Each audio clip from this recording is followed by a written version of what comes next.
Welcome to ABP learning hub. English की class में हम आज पास्ट इंडेफिनेट टेंस के बारे में पढ़ेंगे। हमने प्रेजेंट सिंपल कंप्लीट कर लिया है।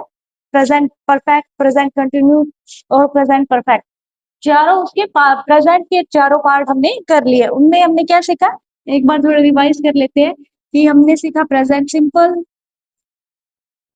वो जिनके एंड में क्या है, ता है, ती है, ते है, ऐसे वर्ड आते हैं और उनकी हेल्पिंग वो होती है डू या डज। और हमने सीखा कि प्रेजेंट सिंपल के अफर्मेटिव सेंटेंस में हम हेल्पिंग वर्ब का यूज नहीं करते।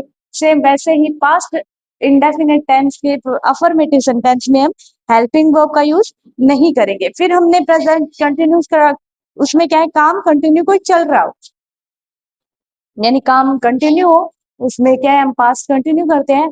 वो इसमें हमने is am are helping verb करी थी, इस सिंगुलर के साथ यूज करते हैं, एम आई के साथ और आर प्लूरल के साथ।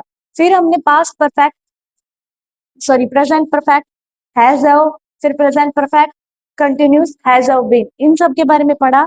और नेगेटिव सेंटेंस कैसे बनते हैं और अफर्मेटिव कैसे बनते हैं, इंटरोगेटिव कैसे बनते हैं और इंटरोगेटिव नेगेटिव कैसे बनते हैं, और कैसे कैसे हम हु वाले सेंटेंस को बना सकते हैं, ये सारा हमने सीखा। आप जानते हैं पास्ट इंडेफिनिट टेंस के बारे में, यानी पास्ट सिंपल के टेंस के बारे में। अगर इसके आइडेंटिफिकेशन की बात करें तो जिन वाक्यों के एंड में क्या है, ता था, ती थी, ते थे या फिर या, ये ऐसे वर्ड आते हैं, वो कौन से होते हैं, हमारे पास्ट इंडेफिनिट टेंस।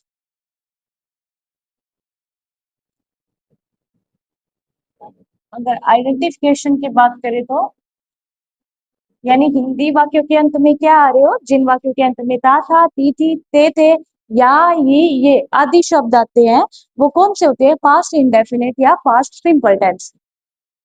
जिन वाक्यों के अंत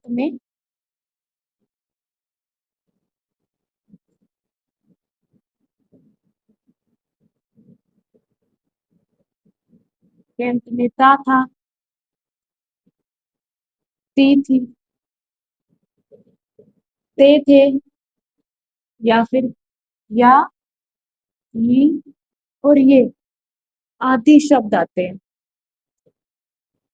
आदि शब्द आते हैं, तो वो होता है हमारा पास्ट सिंपल टेंस। अगर इसकी हेल्पिंग वर्ब की बात करें तो हेल्पिंग वर्ब इसमें यूज करेंगे हम डिड, और उसके साथ वर्ब की फर्स्ट फॉर्म यूज करेंगे, वर्ब की फर्स्ट फॉर्म का यूज करेंगे। वही सेम हमने किया प्रेजेंट सिंपल के अफर्मेटिव सेंटेंस में हेल्पिंग वर्ब का यूज नहीं होता।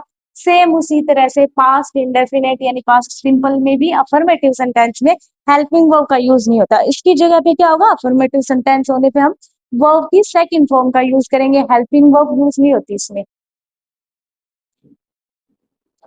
अफर्मेटिव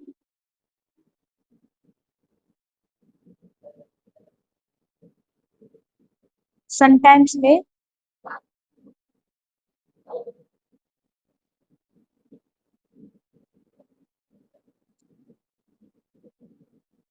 सेंटेंस में हेल्पिंग वर्ब का यूज नहीं करेंगे, उसकी जगह पे क्या लगेगी, वर्ब की सेकंड फॉर्म लगाएंगे।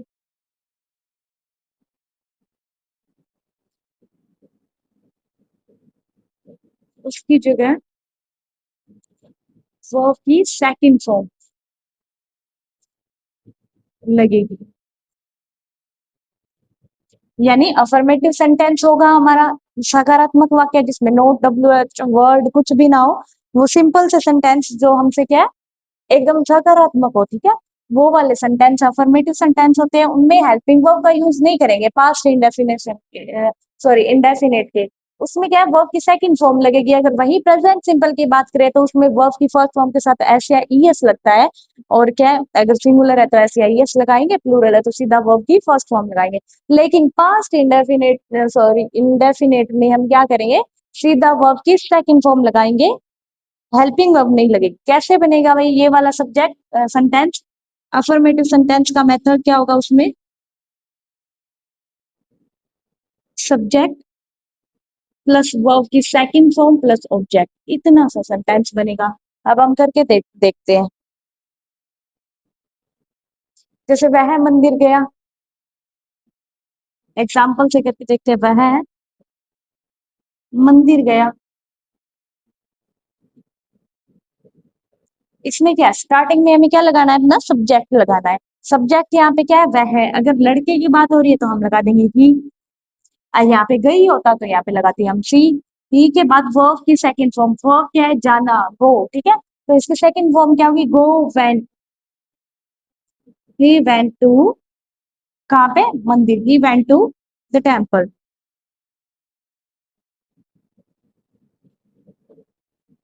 ऐसे सेंटेंस बनेंगे। सेम आगे देखो, हम विद्यालय जाते थे। हम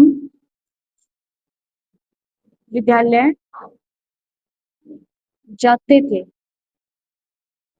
सेम ये बन जाएगा, we went to school. We जाना, फिर गो, गया या जाना, गो। सेकेंड फॉर्म क्या हो जाएगी, went. We went to school. यानी इतना आ गया समझ में, जिनके एंड में ता, ती, ता था, उसमें ता है, ती है, ते है। इसमें ता था, ती थी, ते थे, या ही, ये ऐसे वर्ड आ जाए वो होते हैं पास्ट इंडेफिनिट। इंडेफिनेट, ठीक है। अगर अफर्मेटिव, इसी के जैसे हमने किया था, सारे सेंटेंस के चार चार पार्ट होते हैं, affirmative, negative, interrogative, interrogative, negative. तो पास्ट सिंपल के और प्रेजेंट सिंपल के अफर्मेटिव सेंटेंस में हम हेल्पिंग वर्ब का यूज नहीं करते। तो क्या करते हैं, प्रेजेंट सिंपल में तो सीधा वर्ब की फर्स्ट फॉर्म, उसके साथ ऐसी आई एस, अगर सिंगुलर है तो, प्लूरल है तो सीधा वर्ब की फर्स्ट। वही पास्ट सिंपल की बात करें तो वर्ब के सेकंड फॉर्म का यूज करेंगे, हेल्पिंग वर्ब यूज नहीं करेंगे इनमें। सेम आगे देखो, वह अपना गृह कार्य करता था। वह अपना गृह कार्य करता था। अब इसको कैसे बनाएंगे, सबसे पहले सब्जेक्ट, सब्जेक्ट हमारा क्या है, ही।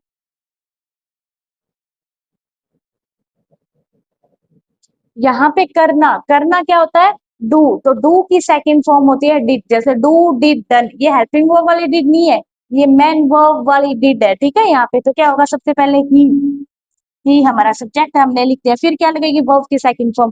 काम करने को हम क्या बोलते हैं, डू ना, डू, करना, डू। उसकी सेकंड फॉर्म होती है डिड और थर्ड होती है डन। तो हमें कौन सी यूज करनी है, हमें सेकंड यूज करनी है, तो यहाँ पे आ गया ही डिड। अब अपना कार्य, लड़का है, ही है, तो उसका काम होगा तो क्या करेगा, हिज वर्क, हिज होमवर्क। यानी ही डिड हिज होमवर्क, वह अपना घर कार्य करता है। या अगर काम करता है तो सीधा लिख देते ही डिड हिज वर्क। तो ये हो गया हमारा इन सॉरी अफर्मेटिव। जैसे हम बोलते सीता ने रोटी खाई, तो सीता खाना, ईट, ईट एट, एट हो जाएगा सी, सीता एट रोटी यानी ब्रेड। क्या हो जाएगा, सीता एट ब्रेड। तो एक बार फिर देख लो, हेल्पिंग वर्ब डिड लगेगी और डिड के साथ वर्ब की फर्स्ट फॉर्म लगेगी। वहीं अगर अफर्मेटिव सेंटेंस है तो हम हेल्पिंग वर्ब का यूज नहीं करेंगे, सीधा वर्ब की सेकंड फॉर्म का यूज करेंगे। और यहाँ पे जो डिड आ गया है वो हेल्पिंग वर्ब वाला डिड नहीं है, करना, डू, डू की सेकंड फॉर्म डिड है, क्योंकि ये वही अफर्मेटिव सेंटेंस दिख जाए तो उसमें क्या है, हम हेल्पिंग वर्ब का यूज नहीं करते। तो यहाँ पे कंफ्यूज मत होना, वो करना, डू की सेकंड फॉर्म डिड यूज करी है हमने, तो हो गया ही डिड हिज होमवर्क। जैसे एक और बना के देखते हैं हम।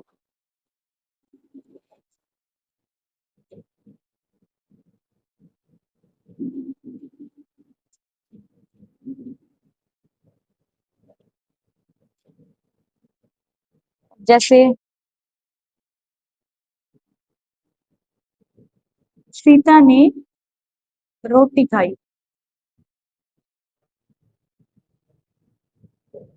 तो सिंपल है, अफर्मेटिव सेंटेंस है ये हमारा। और है किसका, ही, पास्ट। और पास्ट का अफर्मेटिव है तो हम हेल्पिंग वर्ब यूज नहीं करेंगे, क्या करेंगे, ये वाला मेथड यूज करेंगे, सब्जेक्ट के साथ सीधा वर्ब की फर्स्ट फॉर्म फिर ऑब्जेक्ट। सीता यहाँ पे हमारा सब्जेक्ट है, फिर खाना, ईट एट, थर्ड की बात हो तो ईट एट, ठीक है। सीता एट रोटी यानी ब्रेड, सीता एट ब्रेड। ये बन गया हमारा। फिर आता है नेगेटिव की। नेगेटिव में हमने बहुत बार बता चुके हैं हम आपको कि नेगेटिव में हमेशा थर्ड नंबर पे नोट लगता है, लेकिन यहाँ पे और क्या चेंजेस होगा, साथ में वर्ब की फॉर्म भी चेंज होगी। नेगेटिव सेंटेंस में वर्ब की फर्स्ट फॉर्म लगेगी। नेगेटिव सेंटेंस करते हैं हम।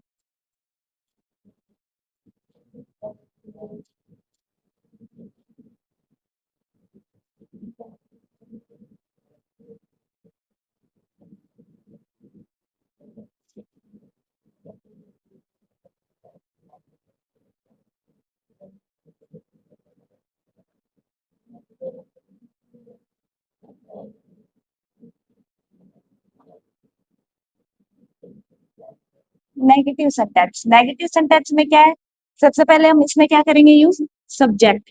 मेथड है ये हमारा सब्जेक्ट, और उसके बाद क्या करते हैं, हेल्पिंग वर्ब यूज करते हैं, पास्ट इंडेफिनिट की हेल्पिंग वर्ब डिड।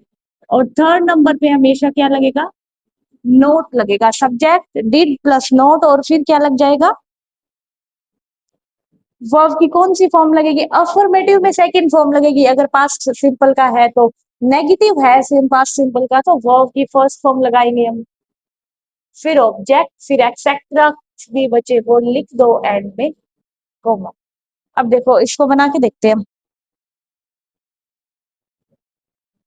राम विद्यालय नहीं गया।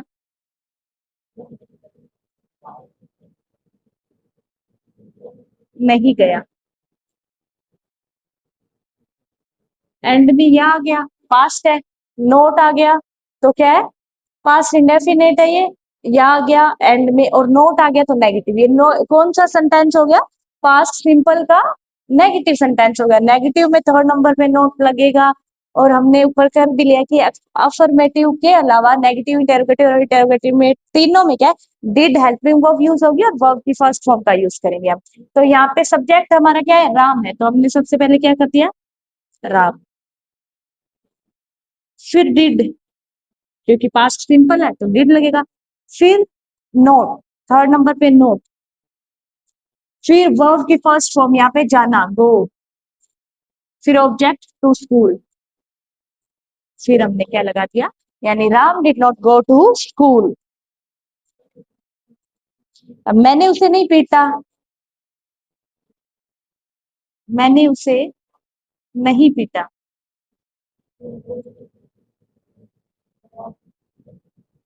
इसमें क्या होगा, आई, हमारा सब्जेक्ट है, डिड नॉट। पीटना, बीट, उसे यानी हिम। अगर लड़का है तो हिम, लड़की है तो हर, यानी I did not beat him. अब तुमने कल खाना नहीं खाया, तुमने कल खाना नहीं खाया, तुमने कल खाना नहीं खाया। या फिर लिख दो, बच्चों ने क्रिकेट नहीं खेला।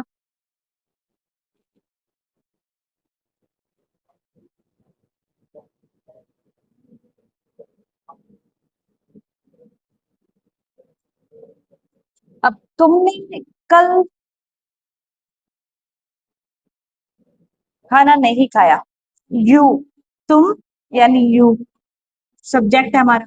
फिर डिड, फिर थर्ड नंबर पे नोट। सेकंड पे नेगेटिव सेंटेंस में हमेशा सेम यही पैटर्न फॉलो होता है, बस क्या है, टेंस के हिसाब से हेल्पिंग वर्ब चेंज हो जाएगी और वर्ब चेंज हो जाएगी, बाकी पैटर्न सेम रहता है। यानी सबसे पहले सब्जेक्ट आएगा तो आएगा, सेकंड नंबर पे हेल्पिंग वर्ब ही आती है सारे, चाहे कोई से भी टेंस का पार्ट हो वो। और थर्ड नंबर पे हमेशा नोट आता है, फोर्थ नंबर पे मेन वर्ब ही लिखी जाती है। कौन सी वर्ब लगेगी, फर्स्ट फॉर्म, सेकंड फॉर्म या थर्ड फॉर्म, वो टेंस के हिसाब से हमें डिसाइड करनी पड़ेगी। और हमेशा वर्ब के बाद ऑब्जेक्ट ही लगेगा। नेगेटिव चाहे कोई सा भी सेंटेंस आ जाए, कोई से भी टेंस का पार्ट आ जाए, हमें इसी तरह से बनाना है। यानी सेकंड नंबर पे हेल्पिंग वर्ब, थर्ड पे नोट, और नोट के बाद मेन वर्ब लगती है।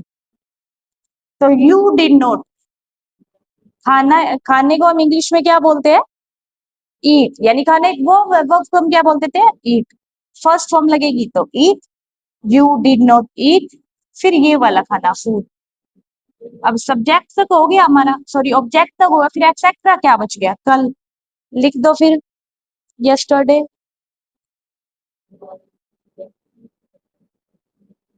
ये बन गया हमारा, यानी you did not eat food yesterday. बच्चों ने क्रिकेट नहीं खेला। सबसे पहले है हमारा सब्जेक्ट चिल्ड्रन। अब इसमें फर्क नहीं पड़ता प्लूरल हो या सिंगुलर हो, डिड ही लगेगी सारों के साथ। चिल्ड्रन के बाद डिड, फिर नेगेटिव है तो थर्ड नंबर पे नोट, और नोट के बाद हम लगाएंगे man verb. Children did not play cricket. ये बन गया हमारा सेंटेंस। तुमने मेरी पुस्तक नहीं चुराई।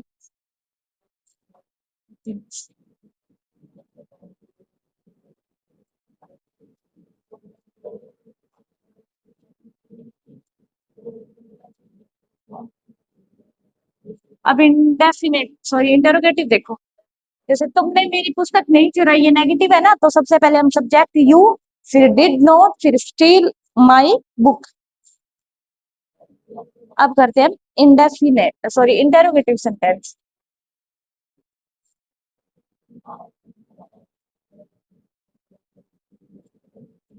हमेशा की तरह सेम पैटर्न फॉलो करेंगे। अगर हिंदी वाक्य में क्या हो,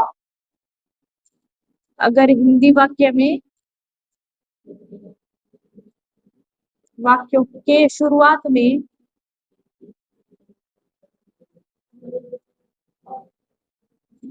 पर्सनवाचक शब्द यानी WH वर्ड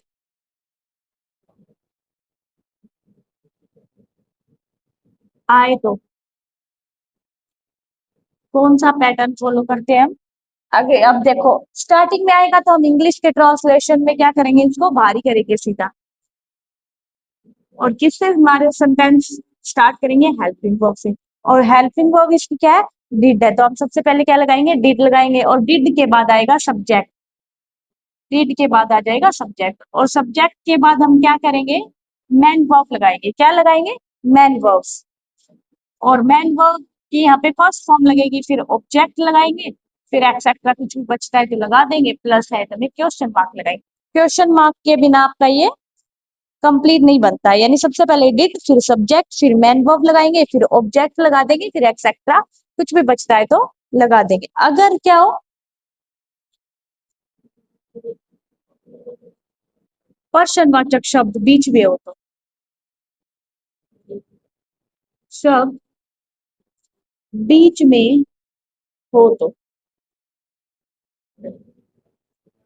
अगर पर्सनवाचक शब्द बीच में हो तो क्या करते हैं, वही WH वर्ड बोलते हैं जिसको हम इंग्लिश में सबसे पहले ले आएंगे, उसके बाद हेल्पिंग वर्ब लग जाएगी।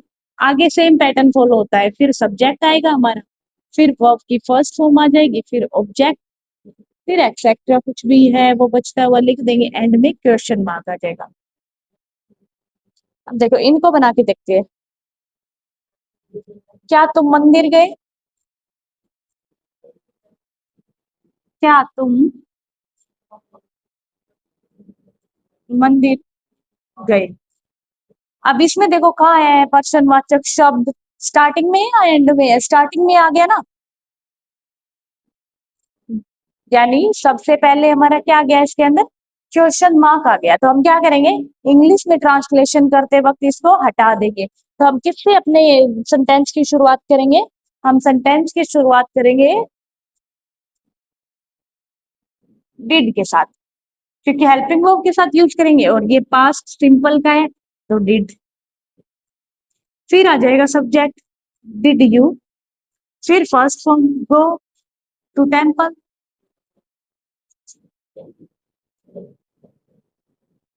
ये बन गया हमारा इंटरोगेटिव सेंटेंस।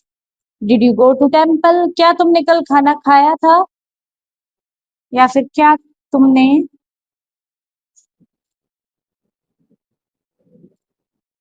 कल खाना खाया। अब इसमें देखो,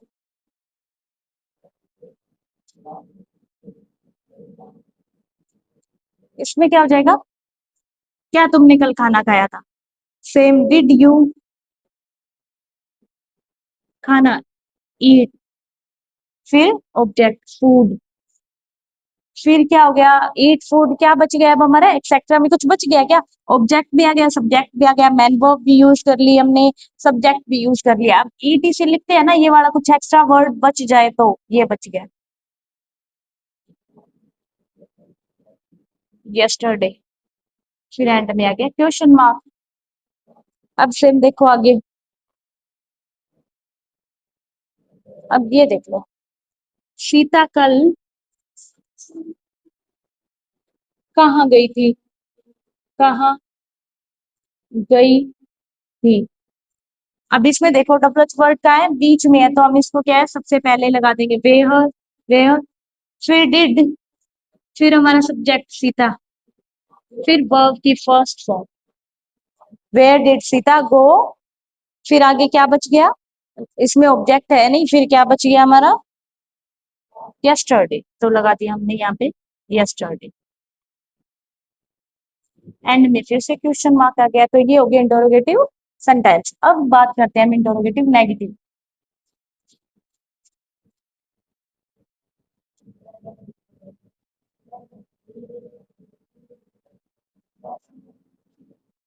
जब भी हम इंटरोगेटिव नेगेटिव सेंटेंस की बात करेंगे तो हमेशा सब्जेक्ट के बाद में नोट लगा देंगे, नोट प्लस वर्ब की first form plus object plus etcetera plus question mark, same ऐसे did plus subject plus note, यानी इस पे फोर्थ नंबर पे नोट आ जाएगा, डिड सब्जेक्ट नोट वर्ब की फर्स्ट फॉर्म फिर ऑब्जेक्ट फिर etcetera double word did subject note, same रह गया ना आगे। अब इसको बना के देखते हैं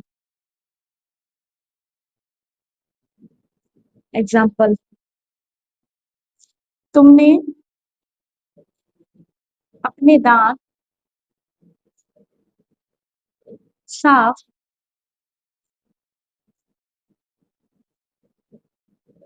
क्यों नहीं किए।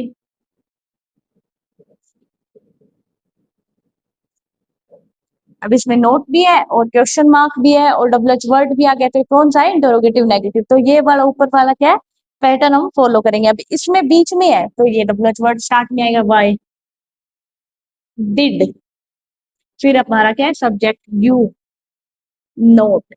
अब बताओ साफ करना किसको बोलते हैं, क्लीन, फिर ऑब्जेक्ट तुम्हारे दांत, यूर टीथ,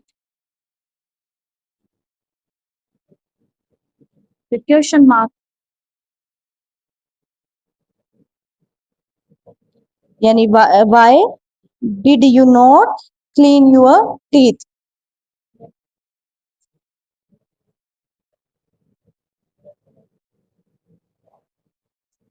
क्या वह मैच नहीं खेला, वैसे भी लिख सकते हैं क्या वह मैच नहीं खेला, फुटबॉल कौन नहीं खेला। अब हमने किए थे ना एक हु वाले सेंटेंस, हु वाले सेंटेंस में सब्जेक्ट नहीं होता, क्योंकि जो हु यानी कौन है वो खुद एक सब्जेक्ट होता है, ठीक है। क्या वह मैच नहीं खेला, तो डबल वर्ड स्टार्ट में इसको हटा दें, फिर से सेंटेंस स्टार्ट करेंगे डिड से, did he note play the match, did he not play the match.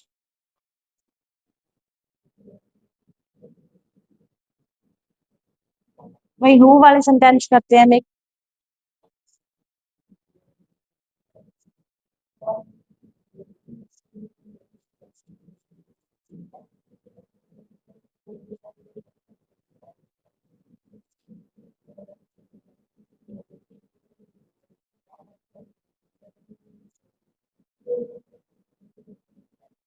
Football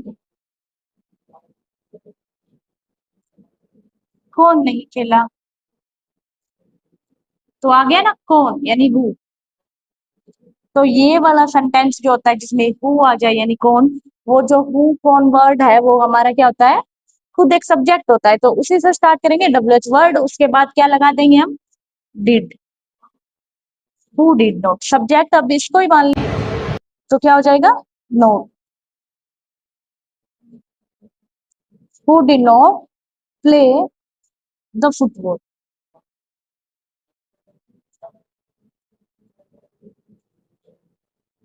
ये हो गया हमारे इंटरोगेटिव नेगेटिव सेंटेंस।